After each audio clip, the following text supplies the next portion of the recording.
styliste modéliste. Ça fait 2 ans que je suis auto-entrepreneur en tant que styliste et j'ai ma propre marque, j'ai créé ma propre marque Métissé. Aujourd'hui, je suis là en fait pour soutenir mon frère et ami Jusmond en tant que présidente du jury. Ce qui m'a motivée, c'est qu'en tant que jeune femme africaine déjà, je trouve que c'est de mon devoir avant tout de soutenir un autre frère africain qui se bat à tout ce qui concerne l'Afrique.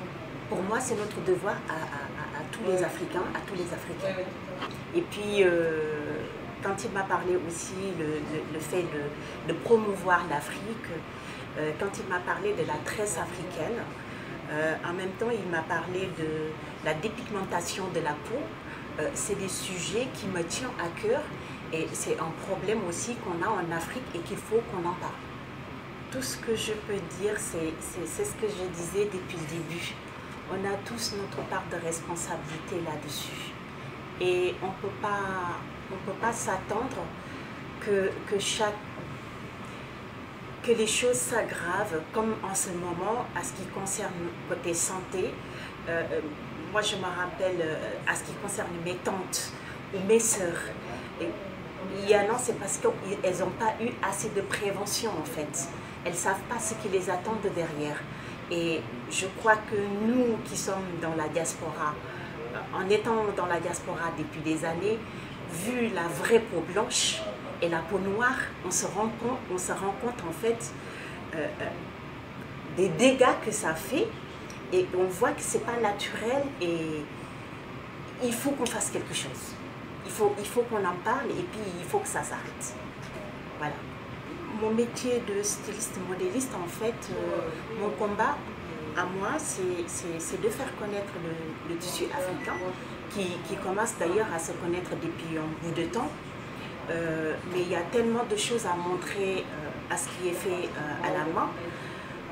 De marier ces deux matières, montrer surtout que ça peut se marier, le tissu africain et les tissus occidentaux. Comme par exemple le pain tissé, beaucoup de gens ne savent pas que le pain tissé peut se marier avec le néoprène qui est matière occidentale, de la soie, de la laine aussi, ça se marie avec le wax, avec le tissu pain tissé par exemple. Mon vrai combat, c'est ça, c'est marier ces deux matières et faire connaître le tissu africain. Le message que je veux faire passer, c'est jamais trop tard d'apprendre. Ce qu'on a, les richesses qu'on a chez nous, si on peut prendre aussi les richesses qu'on a appris ici, rassembler ces deux-là et retourner chez nous, essayer d'investir et de continuer à développer nos pays africains.